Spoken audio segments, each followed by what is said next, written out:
સીલિંગની કાર્યવાહી કરવામાં આવી આણંદના બાકરોલમાં નગરપાલિકાએ 11 દુકાનો કરી સીલ. અંબિકા કોમ્પ્લેક્સની 11 દુકાનોનો 2,12,000નો વેરો બાકી હતો અને એકવાર નોટિસ આપ્યા છતાં વેરાની ભરપાઈ ન કરાતા અંતે પાલિકાએ 11 દુકાનો સીલ મારી દીધી. ચાલુ વર્ષે અત્યાર સુધી નગરપાલિકાએ 2.25 કરોડથી વધુના વેરાની વસૂલાત કરી.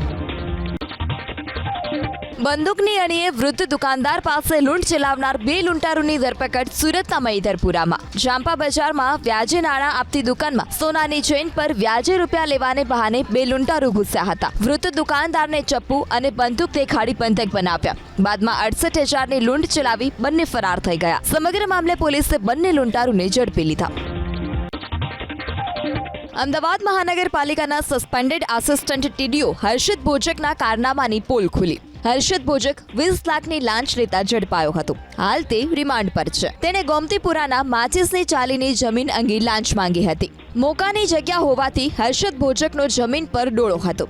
એબીપી અસ્મિતાની ટીમ સ્થળ પર પહોંચી તો સ્થાનિકોએ દાવો કર્યો કે પૂર્વ અને મધ્ય ઝોનના એસ્ટેટ અધિકારીઓ દાદાગીરી કરતા હતા.